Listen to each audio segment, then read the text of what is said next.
Welcome back to this video course. In this video, we will go through optimizing your pins for greater exposure. In this video, you're going to learn three main things, which are the art of the pin, how to put your pin to work, and understanding Pinterest analytics. First of all, you need to know the art of the pin. Use high quality images and make sure that they are nicely composed and in focus. The best is to go for taller pins. This is because vertical pins look better on mobile and are much easier to read. Next is to have pins with multiple high-quality images. This is because it works well for pinners looking for information such as how-tos. Keep it to a maximum of 4 images so it doesn't look too crowded. Also, you need to make sure your pin is easy to read on mobile screens, which is why minimizing the amount of text on an image, the size and style of the text are important.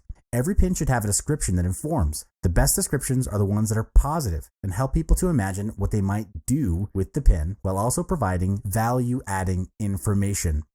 Write thoughtful and timeless copy because pins last forever.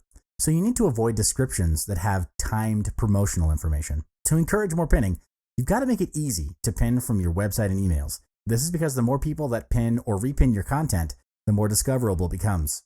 You can also cross-promote your Pinterest account on Facebook or Twitter to gain more exposure. Lots of businesses highlight their most popular pins in physical stores. You can also include the Pin It button in your emails to make it easy for people to add their interested pins straight from there. Pinterest Analytics shows you which pins are most popular with pinners and which ones are driving the most traffic to your site. You can also see which boards your pin appears on, how the pins are described, and what people pin along with your stuff.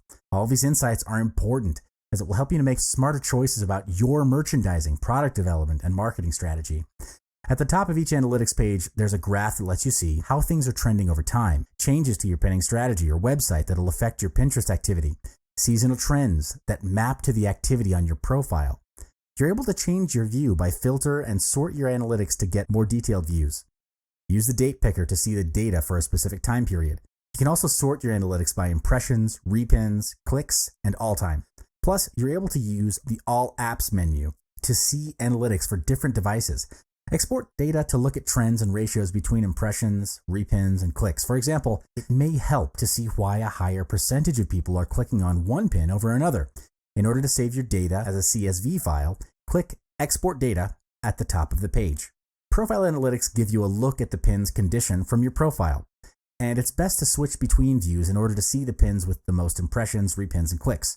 You can see your top performing pins from your profile analytics.